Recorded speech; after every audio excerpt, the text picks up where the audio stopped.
Welcome in, race fans, to another edition of In the Dirt. This is Webb Dillard, an absolute nobody in the sport. I just assume it'd be that way. Just a camera holder. Hope everybody's enjoying their summer. It is hot as Hades. That's French for hell, I think. I don't speak French, but I'm pretty sure it's close. Speaking of hell, the Hell Tour is well underway. Of course, we've got a reoccurring theme here on In the Dirt. As long as the Moon Man has held the UMP points lead, he'll be on again as usual. That's 5 weeks here in a row, I guess it's been. Well, without further ado, let's bring on my favorite heathen. And apparently, they only want you if you're the UMP points leader, Webb. You talking about the ladies? What's that? The ladies? Yeah, the ladies. Brian, I don't know if I've ever told you this, but every time I hear that, your entrance music, I hearken back to the hairband days, and I see you with the Rock and Roll Express kind of outfit on, and like just like making a grand entrance, like 1987. Oh, dude, you should. That was kind of the goal. And matter of fact, I'll just leave it at that right now, and because I got something real special going to be coming up here. You know, every year we got to make a grand entrance somewhere, so I've got some really great ideas. I'm just not going to put it out there yet. Okay. With that being said, let's bring on my next favorite heathen. I think I need to be the points leader of some kind, so the girls want me. Dude, they should be wanting you anyway, Kyle. Like, we was at the race this past weekend. My cousin said she was like making fun of all the girls there at the racetrack. She's like, I want to wear my shorts real short and get Kyle May to sign my chest and all this other stuff. It was pretty humorous. Kind of how it is. I just kind of have to run from them when I see them. How is your number one fan doing there? The number one fan at the concession stand, real sweet lady. How's she doing? She's pretty good. She got angry when I didn't come speak to her as soon as I got there this past weekend. But she's doing pretty good. I just defined her as your number one fan. I mean, come on. Yeah. Well, she was like... You got a racetrack stalker, Kyle? Oh, my goodness. You have no idea. She's cool, though. She's all right. She is. But, like, when I graduated high school, she came to my graduation, and I was... my numbers was 55 usually, and she gave me like 55 $1 bills, and she lives right across the road from the racetrack. Did you have to dance? Do what? Did you have to dance for those 55 $1 bills? No, thank goodness it was a family gathering. Because it probably would have been bad if it hadn't been. So, hey, Brian, I'm mad at Kyle because the other day, one of our buddies, our racing buddies here locally, asked him on Facebook where is he going to be running at this week, and I answered for him, and my answer was, "Hey Chris, he's going to be running up front, okay? Up front, not where. Not the track's not important. That's where he'll be, up front." And Kyle, that's a good response. And Kyle didn't say nothing to me until today. And I had to pull out of that. He should acknowledge that immediately. I did. I laughed at it, but I didn't think anything about applauding you on it at the time. Oh, so I don't have feelings. I don't have feelings. Yeah, you do, but I mean, it was just, I was busy at the moment. That was such a great answer that I was shocked there for a second. Oh goodness! So did you guys go up to Fort Payne, Kyle? Yeah. Yeah, I went up there and ran supers with my crate car. And? So, well, I qualified outside pole, and that was not where you wanted to be. The outside groove wasn't there. So the late legend Marty May started third, and he got by me on the initial start there, and he was about to get a little bit of the wrath from Kyle May there because he was kind of blocking and et cetera, and I wanted to win the race, and he was just fast enough I couldn't get by him, and I kind of started to nudge him there, and about that time a big puff of white smoke come out, and I smelled oil, so his engine let go about that time. And then, the night went on from there. Ended up third, though. That was probably that blocking he was doing. Probably. So you ended up third at the super race with the crate car. Yeah, there's a guy here locally that he's got a all aluminum Ford motor. It's like a 418 or 430, something like that. And there was probably 4 or 5 laps. Like, he got by me on a restart, and I gave him room. I wasn't going to crowd him and crash us both trying to cut him off or anything. And he got on the inside of me, and I got behind him, and he was blocking worse than my dad was even thinking about blocking him. And he was just blocking terrible. And then there was like probably 3 or 4 laps in a row. I pushed him down the front straightaway, just pushing and pushing and pushing because he wouldn't get out of my way, but I couldn't get him out of the way. But oh well. Well, we kind of went to it was kind of a test, more or less, because there's a big 3,000 win race coming up there this weekend, and we wanted to see what our odds were of finishing decent. And so it was kind of a test to see how we're going to do. So I think we may go back up there this weekend and try it again. Well, that's got me. Now I'm interested. Now, because you run the 604 stuff, right? Right. Yeah. And is there anything like? See, I'm trying to figure out this deal with these crate motors because I need an engine, and I need an engine like tomorrow, and I ain't going to be able to build no engine by tomorrow. Right. You know, and that's just figurative. So I'm just trying to weigh my options and see which way is going to be better for me. Well, the thing about this track is it's Moon, go ahead. Hey, Brian. What? You really need an engine? An engine? I blew up my last motor. Dude, I'll make you a deal you can't refuse. Okay. You buy the water pump, okay, and the pulleys for the front of the motor.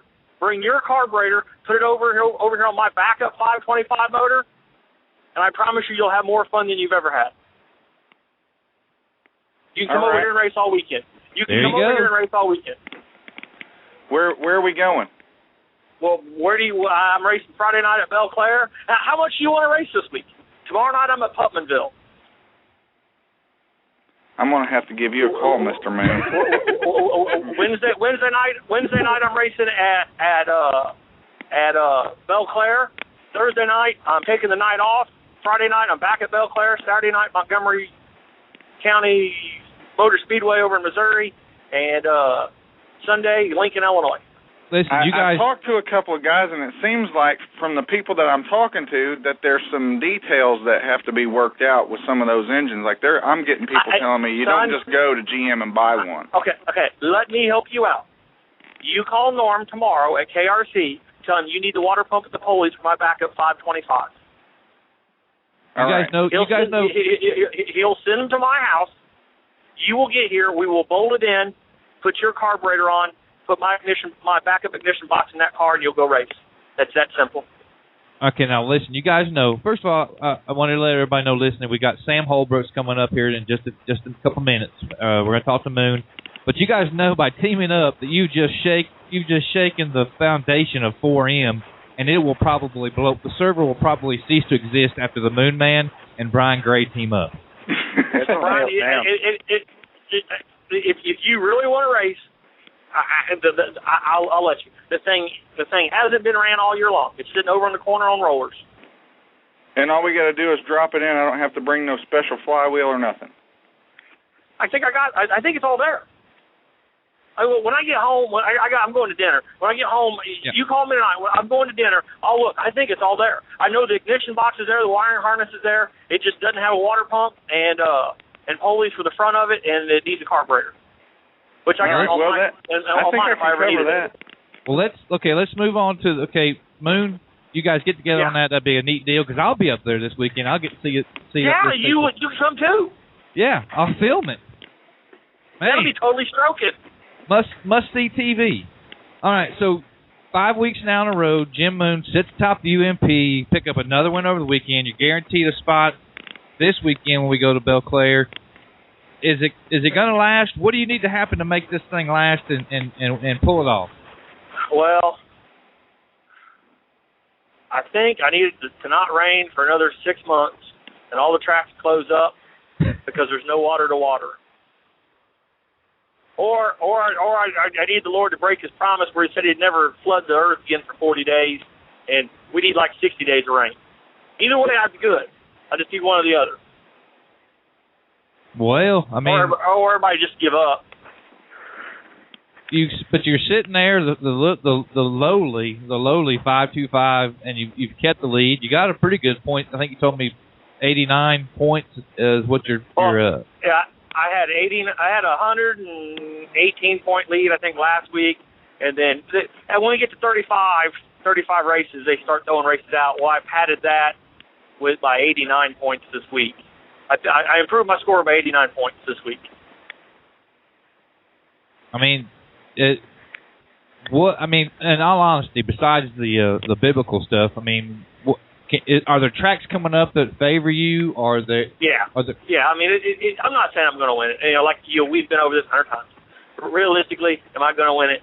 No.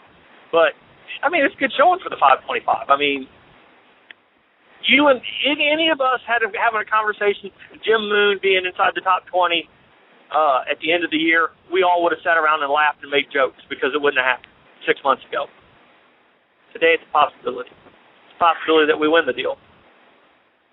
Well, I mean, you think that you don't think you'll be atop the points, the leaderboard next week. You thought somebody said you might. Yeah.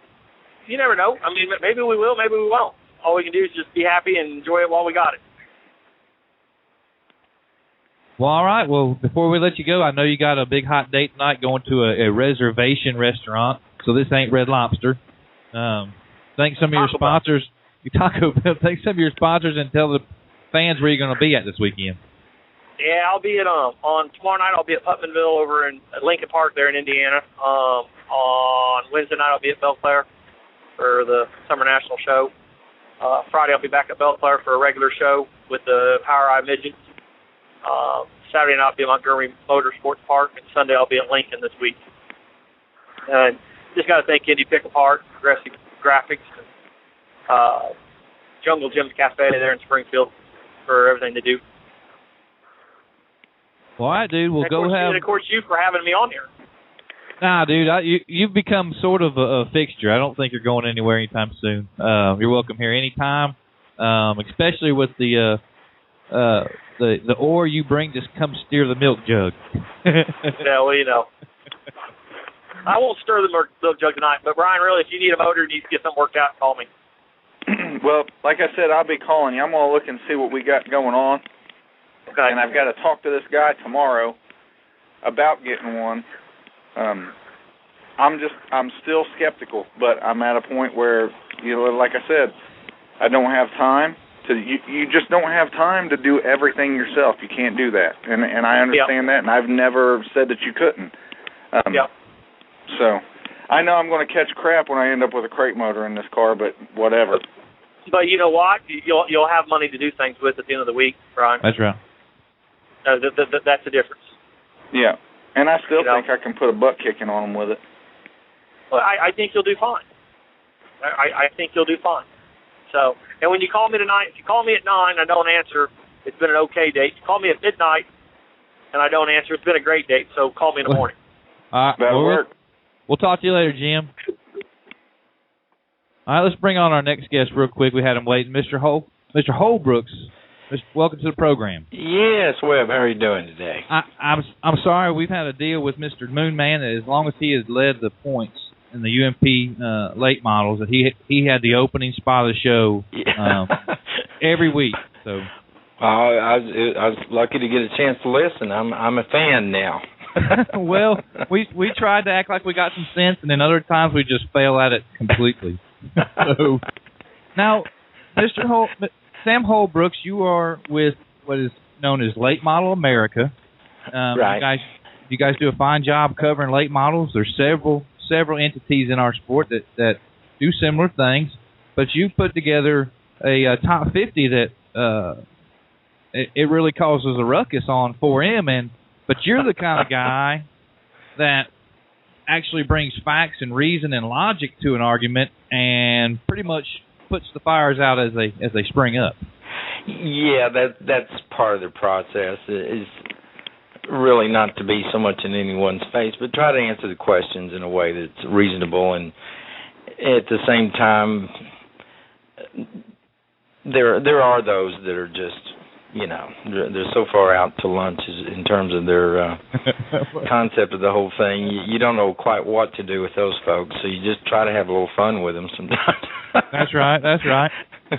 There's so much in racing that is reality, and then there's a lot of perception. That's just the nature of sports in America. A lot is there's the realities of the stats and the numbers, and then there's just it's what makes us fans.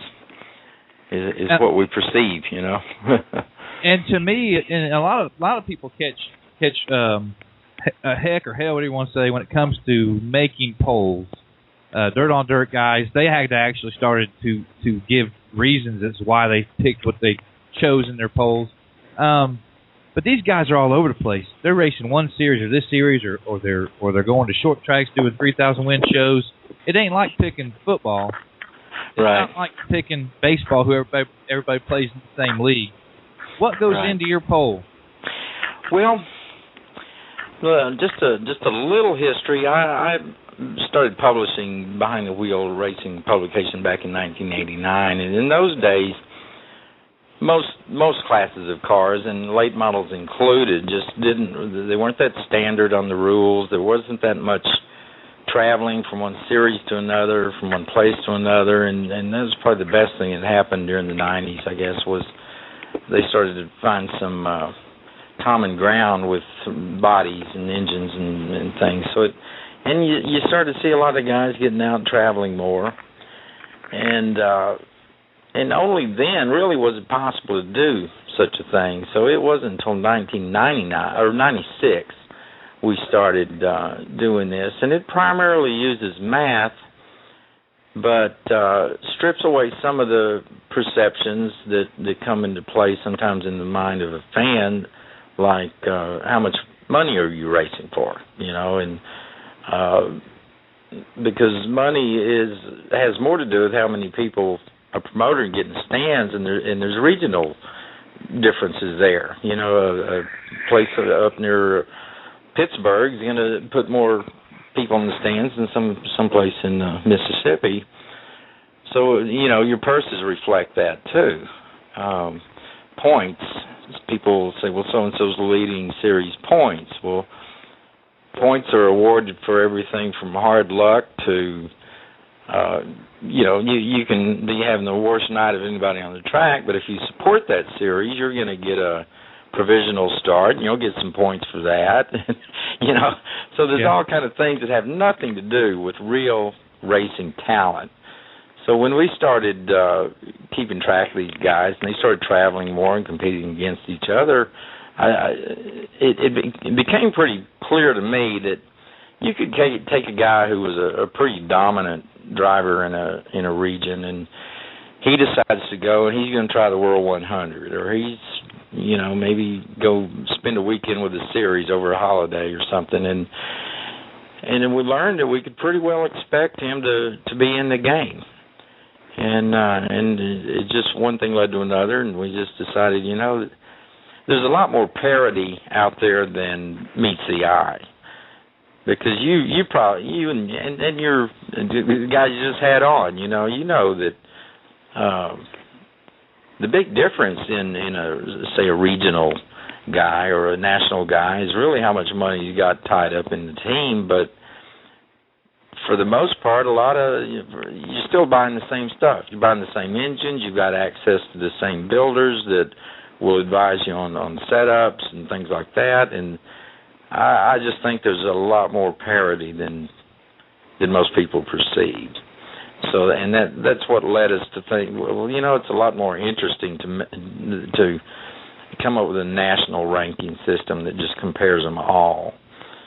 A guy he may be a good top 5 guy locally, but he goes on the road with Lucas Oil or whoever, and he may be a top 15 guy, but at least he's in the game, and you can compare them.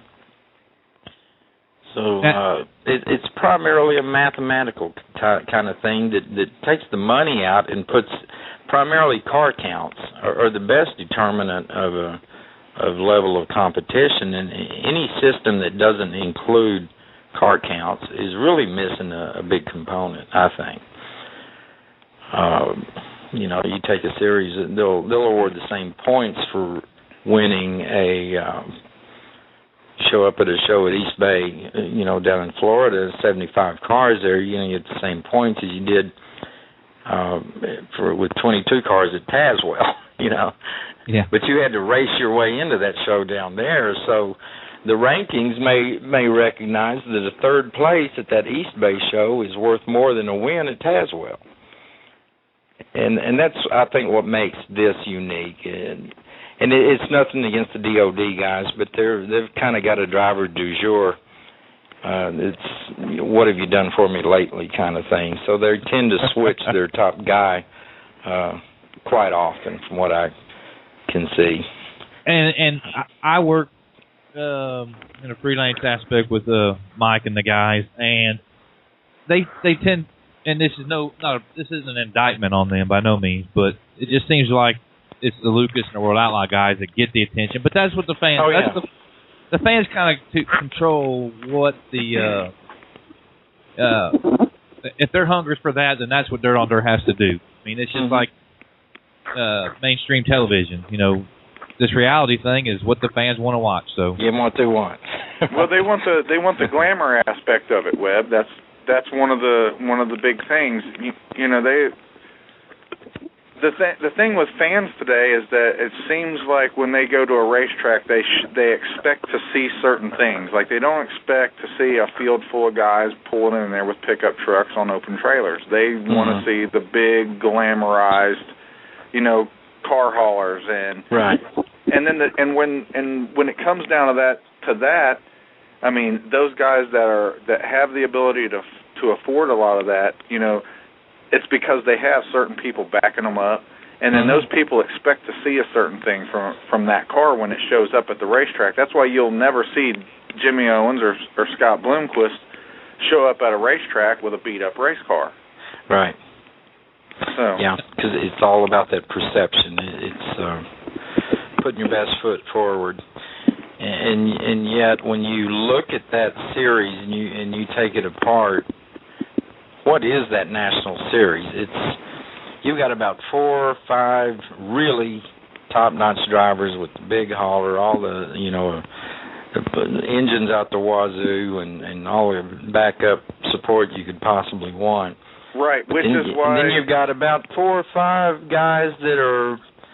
What you would consider a strong regional, guys like Dennis Erb that were strong in their area, Bub McCool down in Mississippi were good, strong regional guys.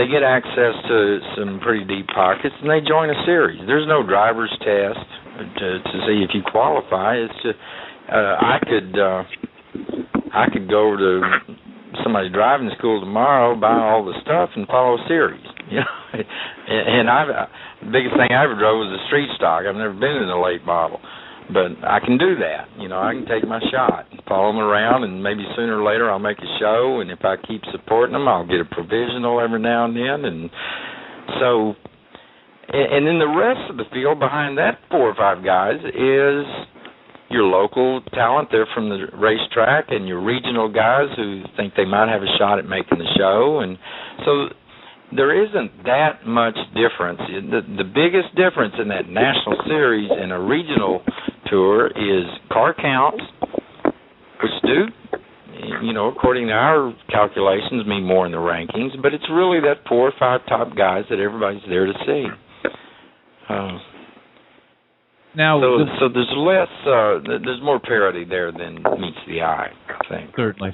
Now, the car, you keep saying car counts. Now, with I also work for the Neesmith Dirt Late Model Series, and we've had exceptional car counts. We've only had one race of the 8 or 9 that we've had this season, the touring series for Neesmith, under 30.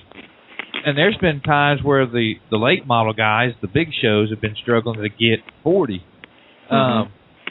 Are you going to have to start taking into consideration some of these region, like the SRS? I mean, do those guys, when Ray Cook goes there, or when McDowell goes to the SRS series to race, do they get credit for those races as much as they would for the big shows?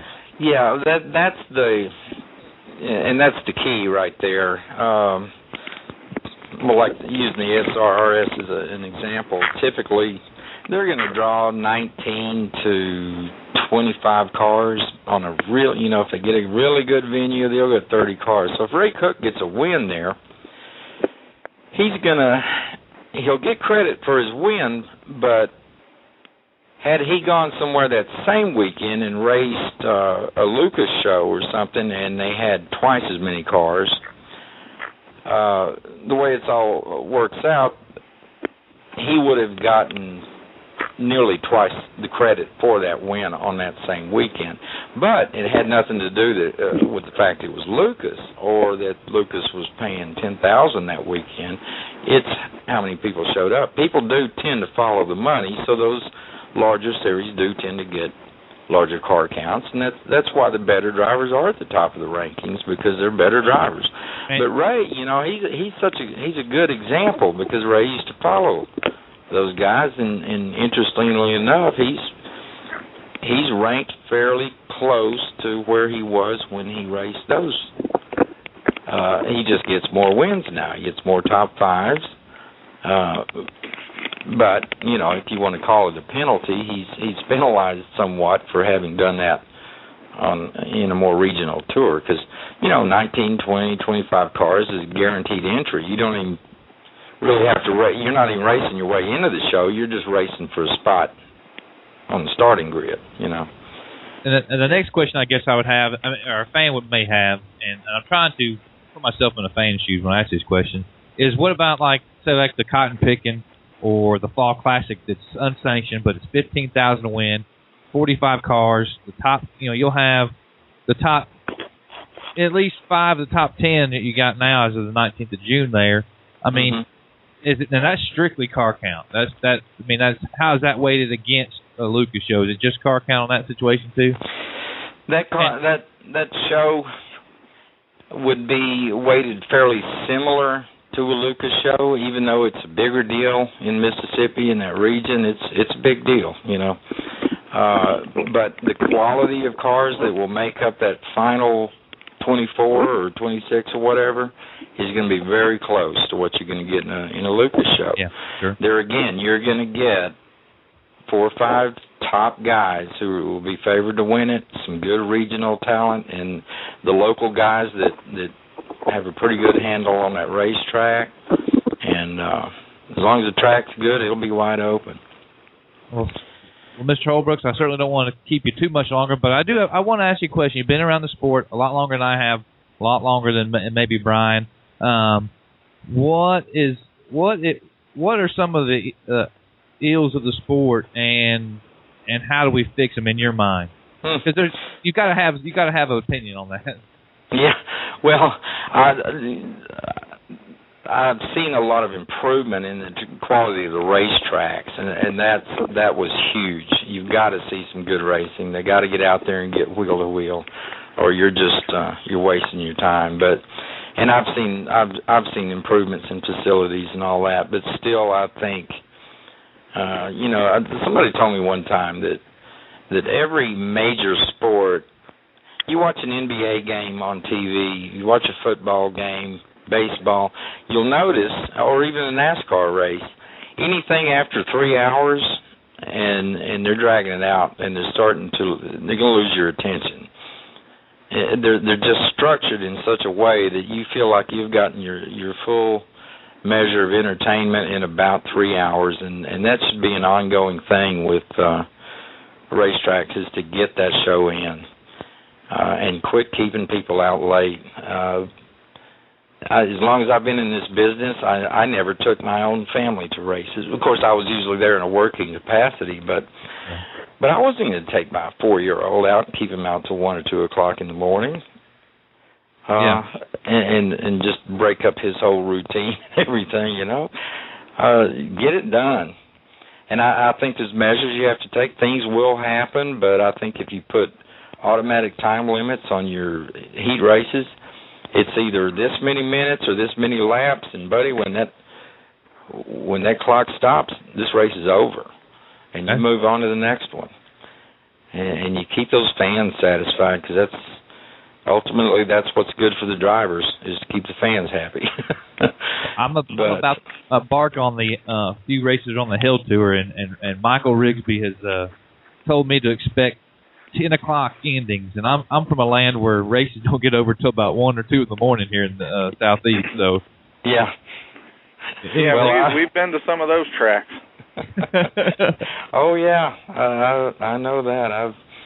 Then you throw one in about November, and it's about 30 degrees at 2 o'clock in the morning, and it's not much of a show anymore. No, it gets to where it's like, and then when you're holding the camera and your arm freezes in an L shape, that's not fun. Yeah. Well, Mr. Holbrook, Mr. Holbrooks, I certainly appreciate you joining us. I'd like to call on you again.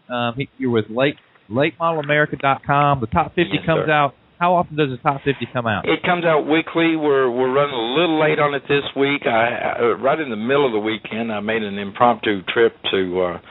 We're based in Middle Tennessee, but I'm in somewhere in the middle of Ohio right now. So had a trip in there and some stuff. But I think probably by tomorrow night. But typically it's updated by Tuesday.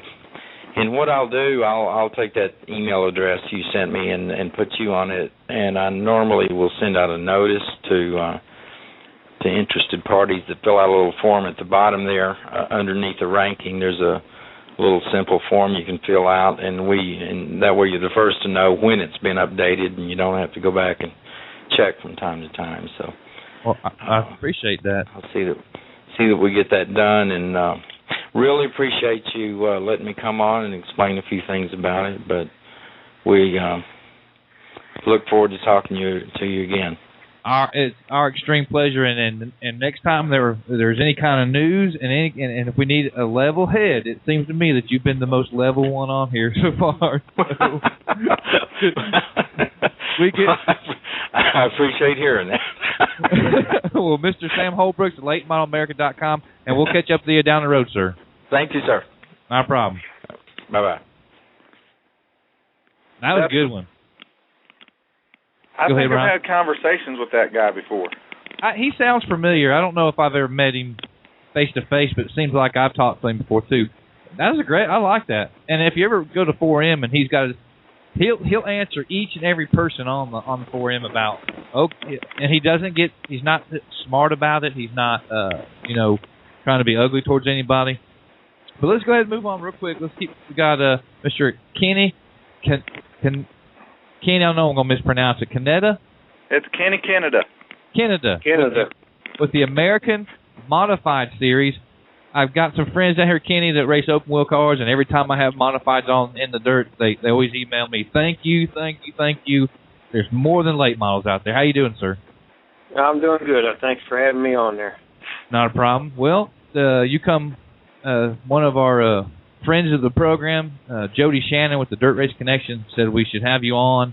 So tell us a little bit about yourself in the industry as a whole, not just the modifieds, but then tell us a little bit about the American Modified Series after that.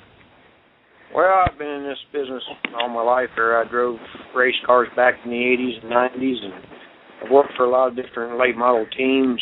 Scott James, me and him done the Lucas Oil deal for about 4 or 5 years together, and worked for Steve Francis and done some stuff with Scott Bloomquist. And I've been in it a lot. Been in it, like I say, all my life. And this opportunity to come along here to take over this American Modified Series, and it's a little more laid back, and it seems like it's a little more racer friendly, I guess you should say. These guys seem to appreciate what I'm doing for them, and trying to put on some decent money races for them, and I think the Modified Series is probably where it's going to be at in the next year or so. Well, I'll tell you one thing. There is a segment of racers down here in the South, between Mississippi, here in Northeast Alabama, and I'm sure Georgia, that just seem to be neglected when it comes to sanctioning bodies or tracks that'll run them. I don't know what the answer is down south. I mean, they provide a good show. I've been to races. Like I was at Lawrenceburg a couple years ago in Indiana and saw, 25 Oakmobile cars go at it in the feature. It was great racing. I don't get. What do you think? Is it just a regional preference? Why is it so prevalent in one area and not the other? I don't know. Like I say, it just all this modified stuff's new to me. That's kind of another reason why I took it on.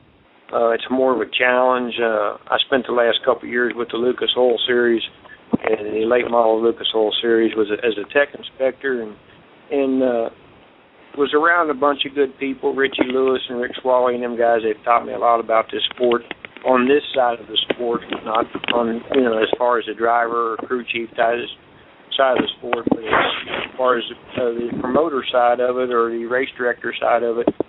And it's different. I think as far, it's kind of hard to get races with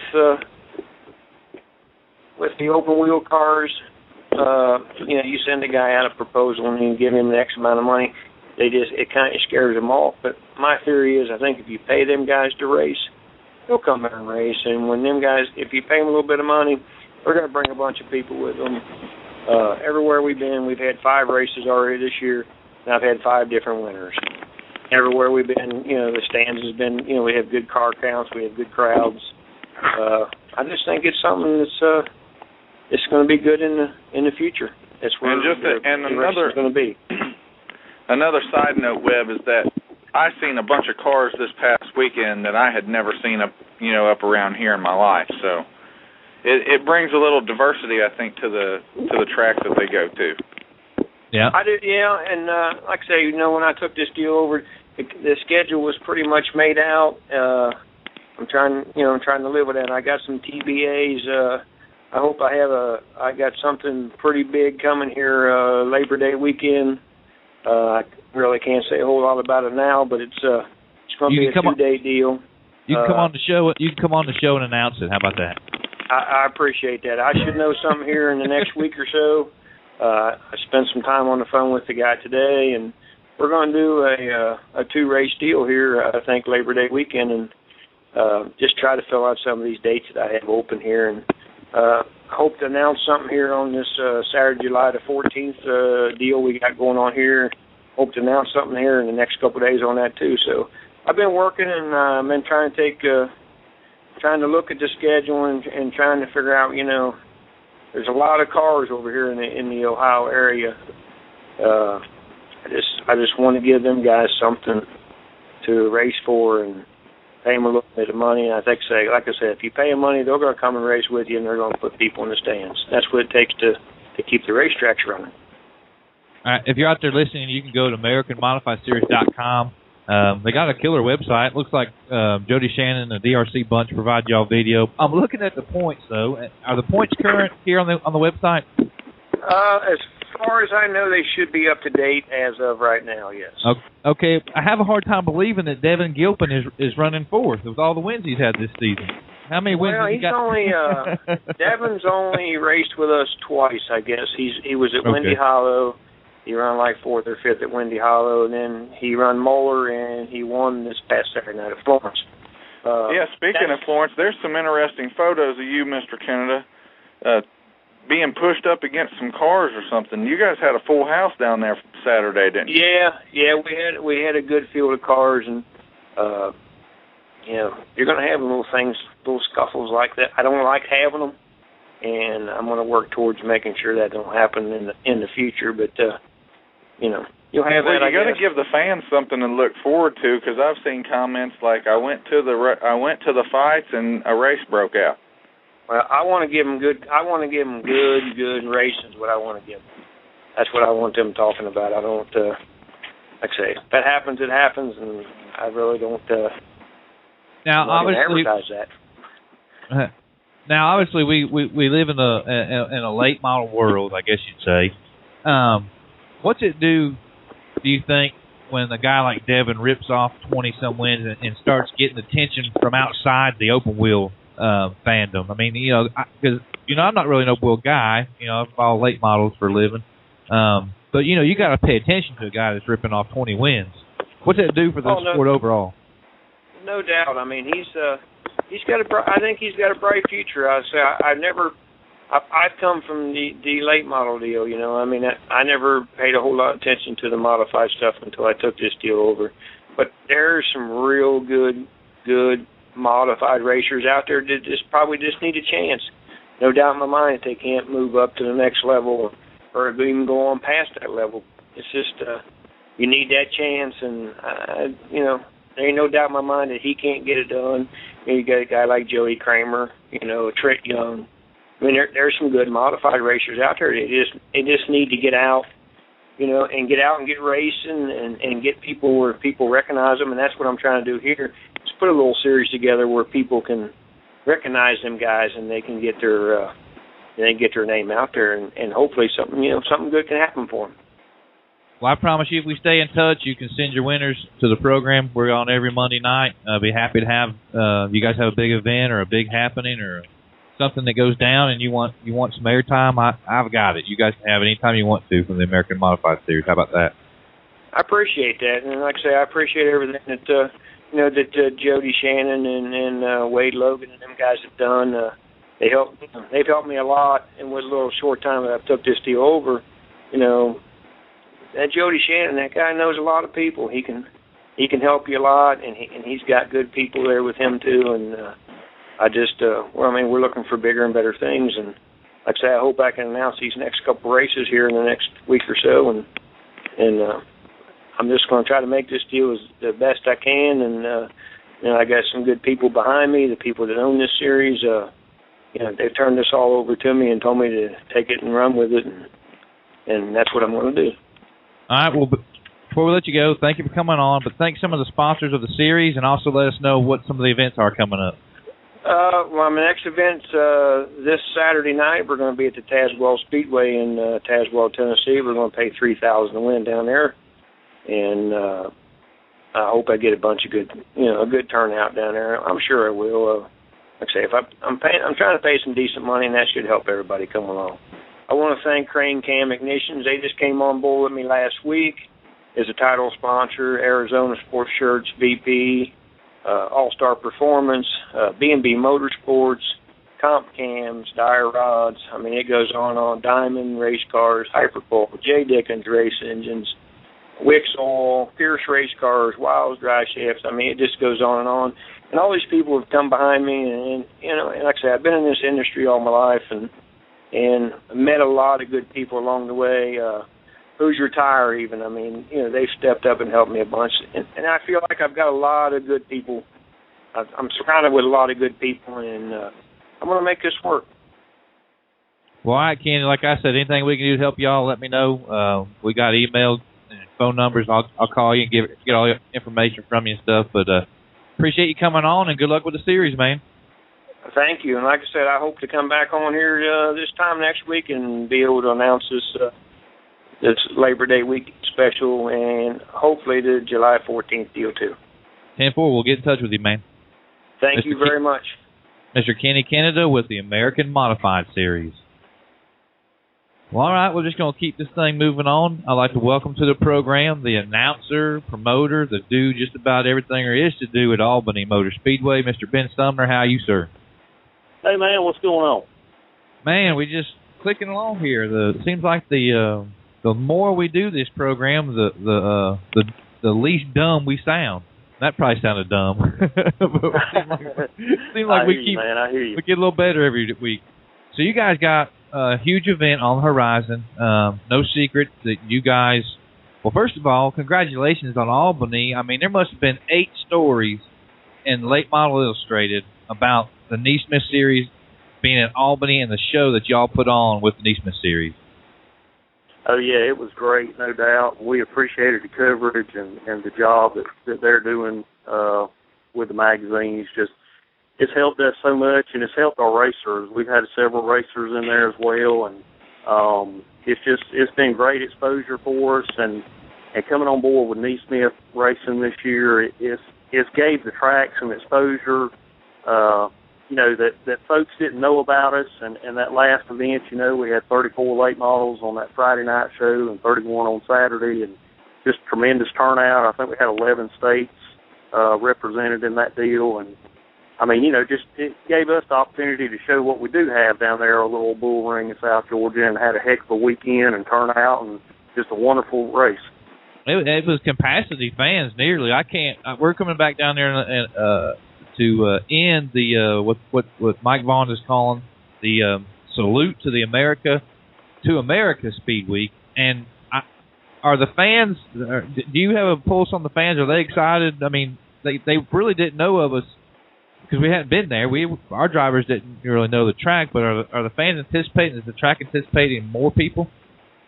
Oh yeah, absolutely. I'm actually right now. I'm out putting out flyers and meeting with different sponsors and things this evening on some contingencies we're working on and fast qualifier awards and stuff like that going on. So we're hammering on it hard, and they're excited about it. We was pushing it real hard at our last event, and just everybody's looking forward to a great show, another good turnout. That's going to be just a magnificent week for all the tracks involved, East Alabama and Penton, raceways and our facility. It's going to be a great show, and a lot of the fans are looking forward to our fireworks show as well that we'll be having on that night. Now, and it's my listeners and the people who know Neesmith, nobody's a stranger to the topic of the 525 and the 525 series. I understand that Mike's getting together with 7 or 8 tracks to discuss this 525 series next year, and you guys are one of them. Mm-hmm. Yep. So we're looking forward to the 525. What do you think that'll do for your? What is your late model division like now, if there is one? Well, we've got a good support division with our late model stuff, and on the 525 deal, when I was talking with Mike and just a couple of weeks ago, looking on doing a tour next year and some stuff, under that program, and I told him we were definitely interested and could count us on board for something like that. I mean, I just see that as just a tremendous deal for the racers and the racetracks. I mean, I've followed the 525 stuff, quite a bit and done some research on it myself, other than, outside of talking with Mike and all. But, Chattanooga Flash, Ronnie Johnson, I mean, just has had some unbelievable runs and wins with that program and that motor, and I just see it as a good thing. I mean, the economical side of it's just a no-brainer, but I'm really excited about it, and I look for several of our racers in this area that I've talked to who's already anticipating on maybe going that route for next year. Now, I've been given the green light to kind of mention something that nobody's heard of here. Not even Mr. Brian Gray's heard of this. So this is kind of a in the dirt exclusive. Mm-hmm. There's talks, Mr. Gray, that I'm going to get a free 525. Well, no, that's not what it is. That's not what it is. But there is talks that there quite possibly will be a Neesmith hobby stock division with 602, 604s in the hobby class. So the tracks, you may have touched on it with it, Ben, but the tracks would have to convert their hobby stocks or their whatever they call them. They got so many different names. Yeah, over to 602 and 604, but then they would run a weekly series kind of a deal and weekly series points, much like the crate series does now. So there's lots of things that the Neesmith family is looking to do some things, and people like Ben and tracks like Albany are definitely going to be in the fold, I would think, on a lot of them.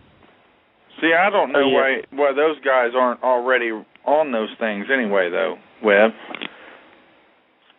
Well, yeah, it's been go ahead, Webb. Sorry about that. It goes back to economics and what makes sense and what doesn't. But I hear of street stock guys that spend, $10,000 on an engine. And I know a few guys that really have dumped a ton of money. And if I was in a street stock or a modified even, I don't think I would buy a big motor for a modified. And like I said before, I'm not a big crate guy. I'm not big on having crates only. That's the thing. I think the street stock rules pretty much limit themselves. If somebody spends $20,000 on a motor, I honestly believe that they have really wasted their money. Well, the one thing that I'm proud to be associated with the Neesmith series and Mike Gowan is that there really is a lot of effort that goes into trying to save racers money and keep racers racing. I mean, that's the whole goal when it comes to what we do. And you know, Ben can attest to it. The Neesmith series puts on a freaking show. I mean, it was you can't get as many write-ups by Brian McLeod and his guys. Kit Seeley, you guys' track points leader, I'm assuming he got the provisional when one of the guys couldn't make it. Kit Seeley had him a write-up in it. So the crate and the series and the tracks that we write out are a big part of the Hey, Webb, I think I might be losing you there. I think we absolutely lost Webb. Yeah, I think so. Back. Are you back? Hello. I don't know where he went. Hey, I'm still here. Ben's here. Did you hear him? It sounded like somebody stuffed something in his mouth. For the third he sounded like one of those cartoon characters. I can't remember the cartoon character, but I remember that. Race fans, it's the 4 wide parade lap for the USA Nationals. You're watching it live on DirtOnDirt.com. The $50,000 to win crown jewel in early August will once again be on DirtOnDirt.com pay-per-view with new and improved camera angles, interviews, and the same great production you've come to expect from our crew. Don O'Neill in 71. Ben Shelton and Dustin Jarrett will once again be anchoring the broadcast with the electric Chris Steppen on the call. Billy Moyer now going to switch grooves. Here comes Mr. Smooth. 5 cameras will cover this year's action with instant replay and, of course, a pre- and post-race show before and after Thursday, Friday, and Saturday night's action. Here comes Josh Richards back down to the inside of turn 3 and 4. He's got a run. Coming off the corner now. Rowland pulls back ahead. 23 laps to go, and Rowland nearly loses it down in turns 1 and 2. Josh Richards got a side for the lead. Just like always, if you're a DirtOnDirt.com subscriber, you'll get a sizable discount for ordering the pay-per-view package. But you don't have to be a member to enjoy the action. To order, simply click the Cedar Lake PPV link in the upper right-hand corner of the website. Choose which package you want, a 3-day full package for the biggest discount or a single-day package. The choice is up to you. But no matter what you order, you'll be getting the best late model racing on the planet right to your computer screen. Josh Richards! Multiple cameras, announcers, and more. A full-on live pay-per-view August 2nd, 3rd, and 4th. To order, simply click the Cedar Lake PPV link in the upper right-hand corner of the website. Sit back and relax. Thanks from everyone at DirtOnDirt.com. Welcome back in, race fans, and Blog Talk Radio never ceases to amaze me on how it messes up. Brian, you with us? Oh, yeah, I'm here. We had a good run, though. It went a couple months without doing really anything bad to us. Bring Ben back on so we can tell him bye properly. All right, I think he's here. Hey, Ben, I apologize for that. Sometimes Blog Talk Radio does not like to cooperate with us. I don't think right. Hey, hello? Can you hear me? Yeah, Ben, welcome back. I'm sorry, man. Blog Talk Radio kind of kicks us in the teeth sometimes, and that just happened. So before we let you go, thank some of the sponsors that helped make the cars go around at Albany there, and also give us a rundown of what to expect the rest of the season past the July 4th weekend. Okay. And if I got a second, I was going to touch on that hobby stock deal. If you got go ahead. I'm sorry. Yeah. That's all right. That's all right. Yeah, me and Mike talked about that a little bit, and something we're definitely looking at. And the thing about the little racetrack down there, you know, little bull ring deal, we call it pure stocks, and we had 16 the other night, and a kid named Bradley Frakes running the 602 spanked him, you know, and he won the event. So that's something we're definitely going to sit down and talk with Mike a little bit about. Just in some more detail, we just kind of touched on it, but I just gonna add that in there. the 602s we have run down there have been very competitive. They've already got a couple wins this year. We call them pure socks. We call steel body Camaros, 8-inch tire, or American Racer tires. So on that deal, but I think that's something to look forward to in the future as well. But anyway, back to business. Coming up next, of course, July 7th. We're going to have the Neesmith National Late Model Series, or Nationals. The series coming in, and it's $2,500 to win, 50 laps. We're going to have our limited sportsman, enduro, pure stock, and mini stock running. Gates will open up at 4, racing at 7, and we're going to have a big fireworks show. You can go to albanymotorspeedway.net for all the information on it, or neesmithracing.com for the Neesmith Late Model Series information as well. And we're looking for a big show and a big turnout. We're working real hard to do what we got to do on our end to fill the grandstands. And I know Mike and them's going to bring the cars, and just going to be a good weekend. And throughout the rest of the year, we race every other week. We've got 7 shows after this one, I believe, scheduled, and just going to keep on hammering with the Neesmith weekly racing series, and just watch that program continue to grow, and just looking for good things for 2013 to come with that.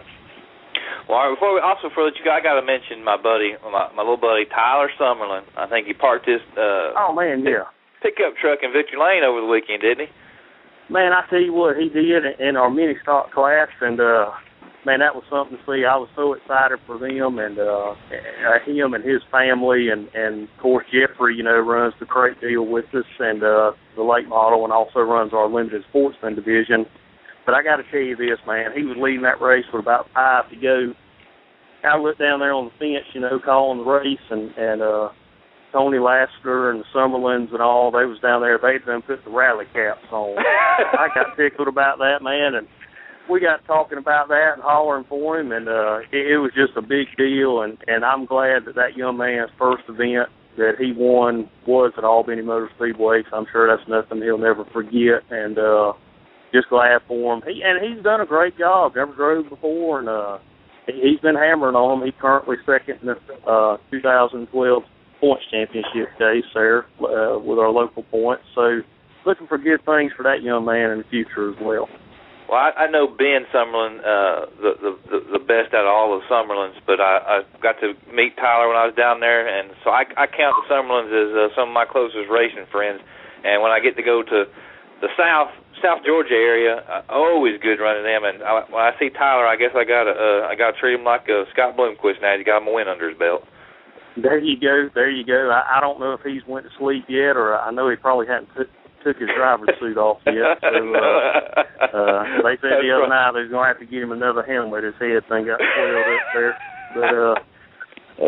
But yeah, them Summerlins, man, they're good people. Jeffrey had a great run in the limited sportsman, light to pick up the win, and but came home just short, about a half car length in the limited sportsman deal, and they're regrouping on their late model program right now. So, but we're looking for them to be ready July the 7th.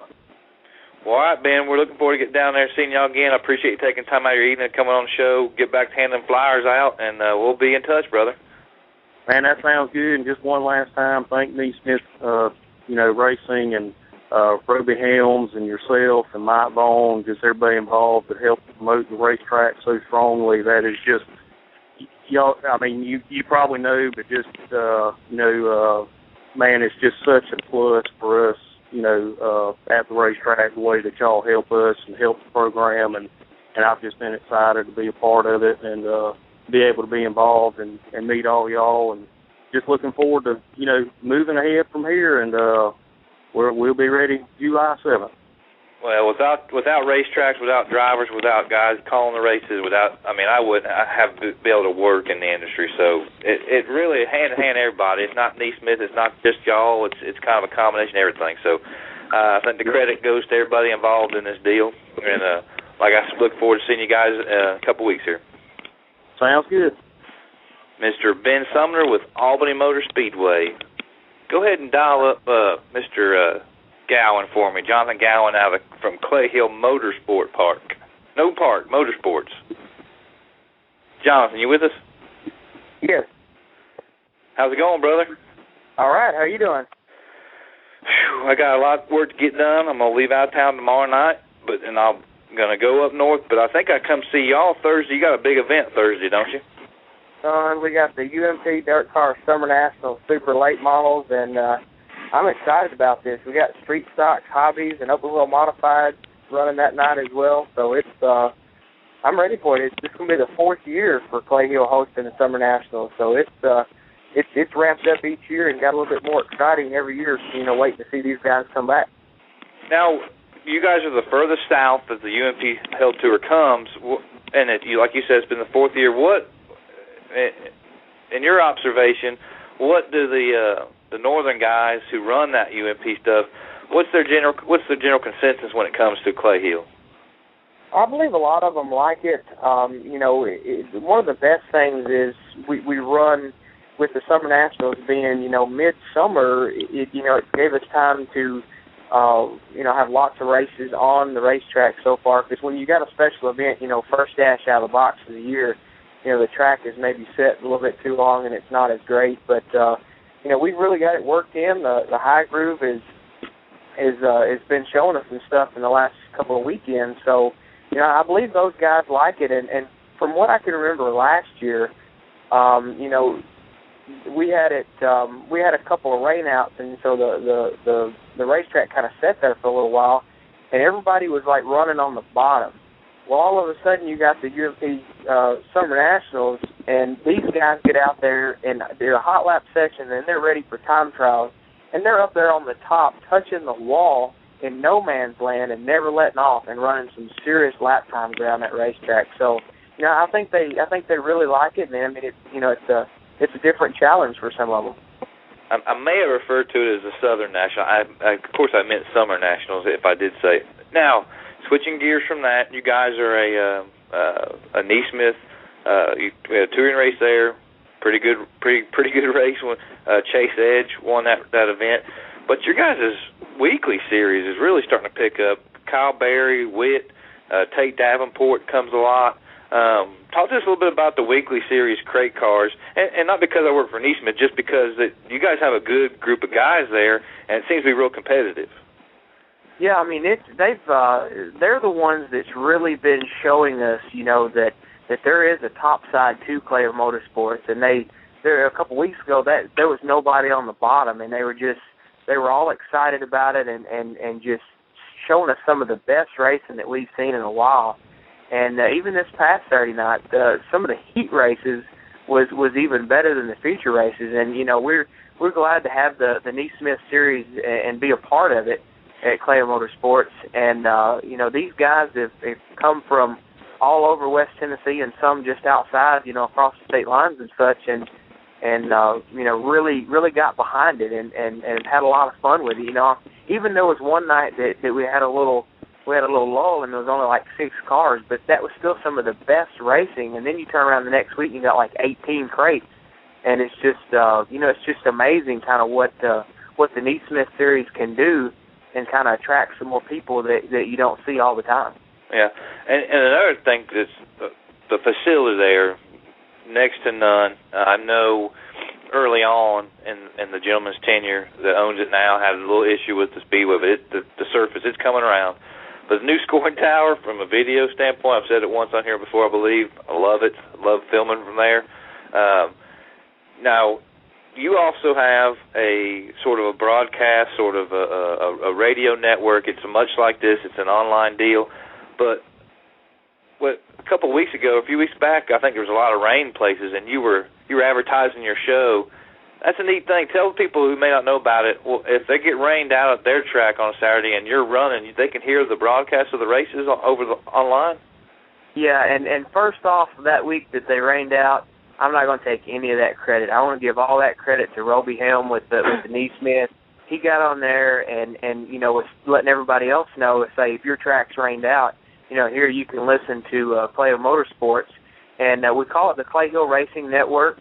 And it's part of a family of networks under the Tennessee Internet Broadcasting Company, and you can listen. If you're out of town or if you can't come to the racetrack, you can listen at www.ttbr.com TNIBC.com. Of course, that stands for the Tennessee Internet Broadcasting Company. And, you know, there's even a link from the homepage of ClayHillMotorsports.com. And that has been so much fun for me. I mean, I know I'm just the track announcer, but we've been able to get in there and, you know, really create some good audio, some good commercials. And except when you had me on, I probably stunk the place up. That was fun. We enjoyed having you on there, but it's just been so much fun. It's like a little release, you know, beyond just the average thing, you know, at the racetrack. It's kind of added to it. Of course, you can hear it, you know, live at the racetrack and over the loudspeaker. We've also got an FM transmitter there as well. So it's been fun. I've really enjoyed that. But, you know, there's nothing like being live at the racetrack and hearing it and seeing it and even smelling it and feeling it. But, you know, if you're unable to come, there's, you know, we kind of offer that as a side deal. Well, all right. Well, John, before we let you go, we've got the UMP coming up this Thursday, then you got a regular show come Friday? No, Saturday. I want to let you know about that, too. Saturday, June the 30th, we're calling it More Bang for Your Buck. We got 8 regular classes, Pure Street, Street Stock, under and over 18 Hummers, Hobby, Economy Modifieds, the Neat Smith Chevrolet Crate Late Models, and Open Wheel Modifieds. But where the money, the More Bang for Your Buck comes into play, we're going to have Street Stock and the Hobby class, $1,000 to win, $50 to start, all at regular gate admission. And we've got some of the cheapest gate admission all and across the Mid-South. I mean, you go to a lot of places, and they're upwards of $30 and $35 to get in the pits on a regular night. We're just $20 to get in the pits, $10 to get in the general admission. And so, I mean, the kids are even cheaper than that. Under 6 is free. Seniors are free. So we're gonna put it all at regular gate admission and still give these guys $1,000 to win and put on a really good show for the race fans. And that's going to be Saturday night after the Summer Nationals on Thursday. Well, all right, brother. Before we let you go, tell the fans out there where they can find you guys on the internet as far as the track website, and then maybe what's on the horizon out there at Clay Hill. Well, we got lots of stuff going on at Clay Hill. You can go to ClayHillMotorsports.com, and there's a link on the homepage that talks about upcoming events, shows our schedule of upcoming events throughout the rest of the year. And we're always on Facebook. We're also on Twitter at Clay Hill Racing. And one of the quickest ways to keep up with Clay Hill, you know, like last-minute stuff, you know, if we have that R word come into play, which probably not going to have that anytime soon because it's not wanting to rain at all, but you can send a text to 69302. Just text the word Clay Hill to 69302, and that'll give you like a short, you know, 140 characters, kind of like a tweet, and a quick reference to Clay Hill Motorsports. But anything you want to know about Clay Hill, you can go to ClayHillMotorsports.com, and that'll give you all the information. We can say thanks to our sponsors. They're right there posted on the website as well. All right, brother. Well, thanks for taking time out of your evening to join us here to talk about the preview of that UMP show. I'll be there. Hanging out. Will I get to be on the Tennessee Broadcast Network again? Son, you are always welcome on that. I think last time you guys handed me the reins to because something went wrong. I'm like, oh, here we go. So I had to ad-lib, but it was fun. Every now and then it happens. So, we let Roby on there as well and kind of let him show his talents and stuff, too, with the Neesmith. But I appreciate y'all letting me come on here and talk about the Summer Nationals and then also June the 30th. So, and we'll see you Thursday, I guess. All right, brother. Well, you're welcome back anytime. And, like you said, I'll see you Thursday, man. All right, appreciate it. That's Jonathan Gowan with the Clay Hill Motorsports. And it's not Park. I got corrected on that several times, so it's not Park. Well, Brian. What's up? We've made it through another program. Yeah, just a few minor difficulties, but, you know, we worked it out. Well, the cool thing is that we were able to even Kyle probably had something to do. I think he said, "Yeah, we lost Webb." So I mean, it was a total team effort to correct that, right, Kyle? Yeah, I cannot remember that cartoon character you sounded like. It was like wah wah wah. I couldn't understand a word. That's called Charlie Brown's teacher. It was. Man, I knew somebody Charlie like that. Brown. I was thinking. Now, see, I was thinking a different one, Kyle. Since you were talking about, you know, the cartoon character. You remember what was it? He was like the wolf and like the Looney Tunes. The Tasmanian Devil. No. I was thinking the Roadrunner guy, the guy that tries to kill the kill the Roadrunner and the Wile E. Coyote. No, Yeah, he was the one that he whistled that song like. Really? Really? This is what this show has been reduced to? I don't remember that. Somebody's going to bring up Foghorn Leghorn in a minute. Just do this for me. I said, boy. Just say, hey, man. Well, I thought tonight's show went pretty good. Mr. Sam Holbrooks, he was a cool guest. I liked him a bunch. Of course, Moon's never disappointing.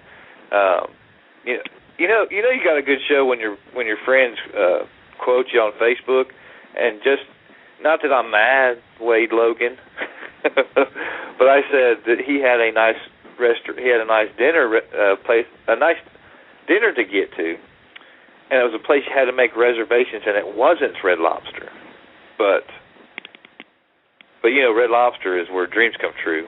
Cheese biscuits. All right, well, Kyle, what you got on the horizon? Like I said, I think we'll go to Fort Payne this weekend, try out that 3,000 win super race. I mean, it's just, it's been like 100 degrees here, no rain, in like years, seems like, and I pull in my driveway and it makes a big dust bowl, and so I think that's where the racetrack's going to be, and it's going to play out in my favor, I hope. I mean, even if we're like, qualify 6th place, it's 50 laps, and you just got to hang in there and see what happens. What if you treated your tire with tap water? You think it'd help? Tap water? Well, I mean, if it's going to be dry and dusty, if you soak your tires in water for a week. Maybe you put enough water down? I don't know. I think I've tried the water hose water thing with washing them, but that doesn't really do much. It just makes them cleaner. So, It just makes them cleaner. But Brian Gray, you have a phone call to make later. Yes, I do. Dude, are you going to try to make that deal happen? Because, I mean, that's 4M gold right there. Well, dude, I'm going to see what, we got to see what all's entailed in it. If he wants me to come all the way over there to Illinois, or how we want to work this thing out. But, yeah, I'm interested in that. That's a golden opportunity for me to see if this is really the right way to go or not. It's 4M gold. I'll be there. I can document it in video. I mean, this is the perfect storm here for Brian Gray and Moon Man to be quote unquote teammates for the weekend. I mean, you kidding me? The two most, and I don't mean, you're my boy. I wonder if we can find some fuel. There's fuel. Somebody might fund us some fuel to get over there. Because you guys are going to take, seriously, if VP should give you some fuel, you should be able to milk this little trip because of the 6,000 to 10,000 hits it's going to get on 4M. Because the haters will come out. It's going to be pandemonium. It will be hater pandemonium. I'm definitely going to make that phone call. He said call at 9, right? I think he said if he didn't answer, it would have been a bad date or something. He had to call in the morning, I thought. Well, I think he said call at 9. If he doesn't answer, call at 12, that it was a good date. And then if he didn't answer then, to call in the morning. So I'm going to make the phone calls. I'm going to see what this deal is. We'll see if we can't make it work. The thing is making it work. I guess I'm going to have to change that stuff over anyway, so I might as well just strip it all down and go out there and drop his motor in and go race it. I think I got my car hooked up, too, by the way. Well, it'll be less horsepower, so you may not be too bad off anyway. Well, that's the thing. I don't know if it will be or not, Kyle. I've been running them little 350s all year. Oh, well, then, yeah, you probably won't be a whole lot different then. Yeah. So, hey, Webb, who's this calling? I'll be Webb calling. Webb's gone. You want to see who it is? Yeah, that's fine. Yeah. Here, I'm on. You go ahead, Kyle. See who it is. Go ahead, caller. Yeah, this is Wade Logan. Wade Logan, what's up, dude? I just called in to just make this announcement that I was mentioned more times on this radio show than Brian Gray, and I have succeeded what I wanted to do in life. Well, I'm glad that we can make that happen for you. This show is magic. I just got to throw that out there. All right. What do you think about me teaming up with the Moon Man? I couldn't imagine a better duo. I talked to Jody the entire race, and I think this is going to be a beautiful relationship. So does that mean that you guys are going? If I go make the trip to Illinois, you're going to come and be part of my crew? If I make the trip to Illinois, I don't know what's in the works for the DRC just yet, but we'll see what happens with it. Right on. Webb, dude, your phone is... No, I'm trying to talk to Webb. Can you hear me now? Yeah, I can hear you now. Wade Logan, you still with us? I'm here. Okay, I don't know what the heck's going on. Anyway, Wade Logan is, and for my listeners who don't know Wade Logan, is a hell of a graphic artist, and he takes still shots and turns them into works of art. So if you guys get a chance, search Wade Logan out on Facebook, friend his ass, and he's got hell of art. What's going on, bro? Not much. I appreciate that. Thanks. That makes me feel good to hear that. That was more Wade Logans that were said on the show. I'm telling you what, I've moved up to the big times. I went past Jody Shannon, who only had like 2 mentions, maybe 1. Went way past him. Man, No, wait a second. Here's the problem I have with Jody Shannon. Because is this still here? Let me see. Is this still on here? I don't think it is. No. It's got to be. And he's got damn theme music from within the DRC bunker. He don't come on here. Southern Ohio. It's Jody Shannon. You got that off of some old 70s porn tape, dude. That's exactly what we said the first time this was previewed to us. We were sitting in Jody's bedroom drinking beer, and the first thing we said was, "Oh my God." That came off a Ron Jeremy porno flick. And then I was shocked when I first saw Jody and there was no porn mustache. I just figured he had a porn mustache. You got to go to Greg Johnson to get that. Greg Johnson's got the stash. Oh, dude, that is no doubt, is it? Now, what happened with Greg Johnson? Did he get removed from Rainey Racing? Dude, I think he went back over to A-Hines, and he's been killing them. He won it once. He's been doing successful so far, so I mean... Well, okay, he appears on the cover of Late Model Illustrated in the 49 Rainey Motorsports car.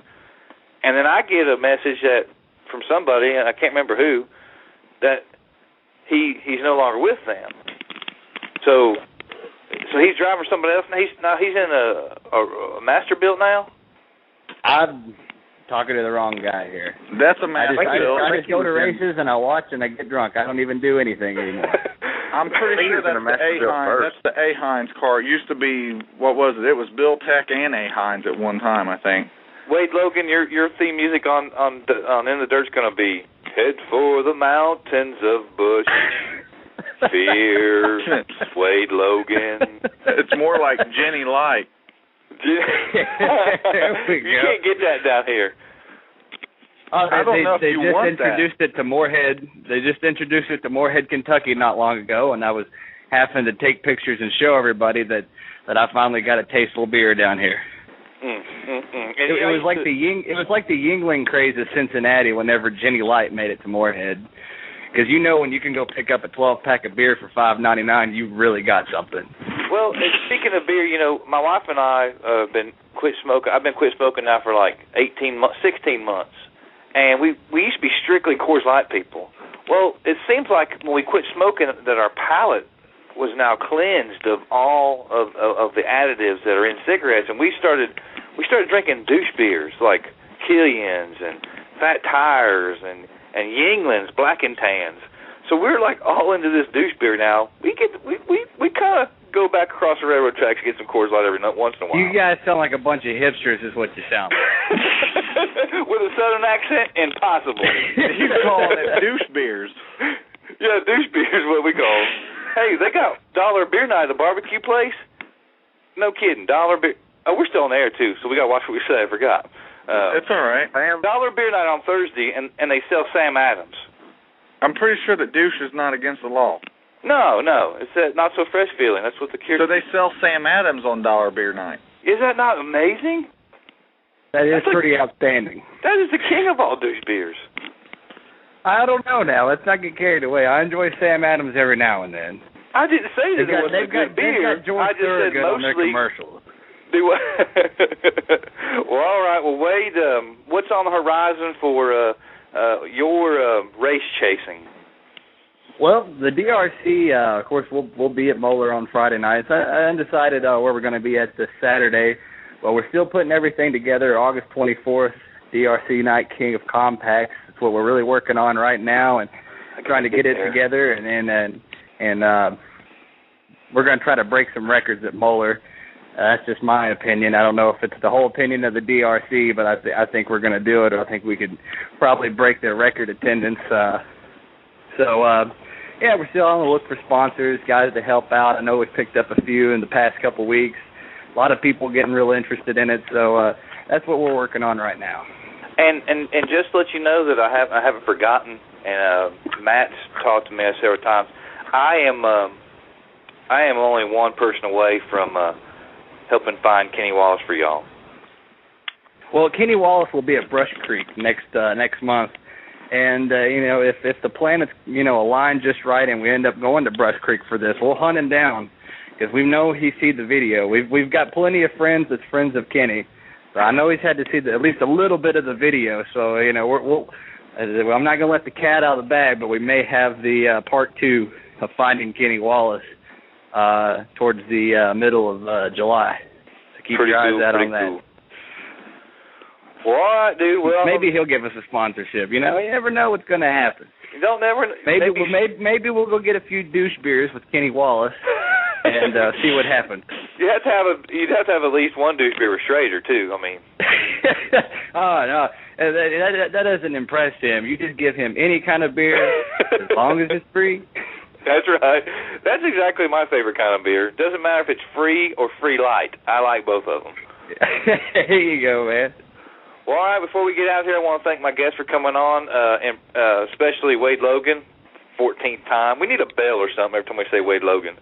We ring a bell. I'd like to thank Sam. A little counter somewhere. Yeah, a little counter. Sam Holbrook from Late Model America to come on, talk about his top 50 and how they come up with it, what weights against what. That's probably one of the more accurate polls out there, just my opinion. I'm not a mathematician, never claimed to be. I'm not punking my boys over at DOD, just saying that I like the math over there at Late Model America on their poll. I'd like to thank Ben Sumner coming on, talk about Albany Speedway out of Albany, Georgia. Jonathan Gowan from Clay Hill Motorsports to preview the UMP show coming up there on Thursday. Oh, next week I may be calling from the road, so Brian, be prepared to produce the show. Thank you, Kyle May. Good luck at Fort Payne. And wreck your dad at least once. No, don't wreck your dad, dude. That's not cool. Okay, if you don't wreck your dad, drive by him really fast, door him, and then tell him he's number one in sign language.